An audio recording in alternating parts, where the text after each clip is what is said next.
There is nothing like the taste of freshly pulled pork. We are smoking on Extension Today. Extension Today is sponsored by the Ohio State University College of Food, Agricultural, and Environmental Sciences. Mike, I still have dreams about the cheeseburgers from last year. What do you got going for us today? Today I brought a 6-pound pork butt, and we're gonna rub it down with some mustard and seasoning and put it on the smoker.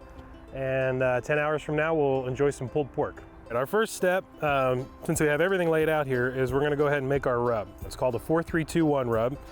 And what it consists of is 4 parts of brown sugar, 3 parts of salt, 2 parts paprika, 1 part black pepper, a little less than 1 part red pepper, less than 1 part of celery, 1 part garlic, about a half a part of onion, and about 1/2 part of cumin.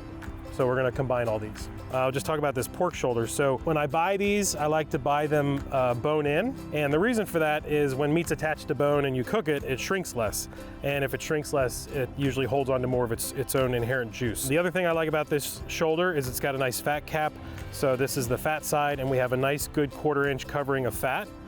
And the last thing I'm gonna do before we season, I'm gonna score this fat cap with my knife. I'm just gonna cut just a diagonal kind of cross-hatch pattern. They're about 1 inch apart, and I'm not going very deep. I'm just getting into the fat layer so that the rub can get into the fat, and also so that heat can get into the fat and render it and help break things down. Mike, I noticed you brought some mustard. What are you gonna be using the mustard for?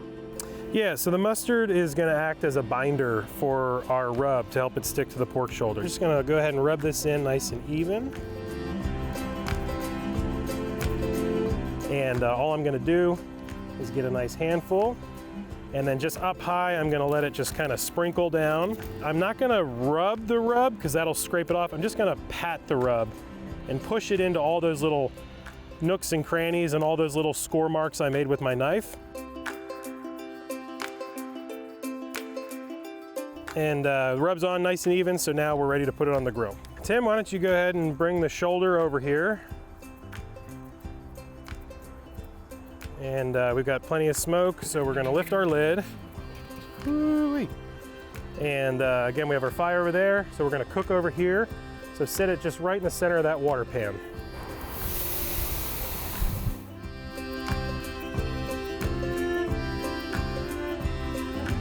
What I've been doing every hour is adding additional chunks of wood, as well as spraying the shoulder down. Spraying the shoulder down helps to help keep the temperature down, but also wets the surface so smoke wants to adhere to the shoulder, which just builds that bark, builds that texture, and builds all that flavor. Internally, it's about 160 degrees, which is perfectly well done and cooked, but the overall texture of the meat is that it's still very tough. It's very firm and very springy.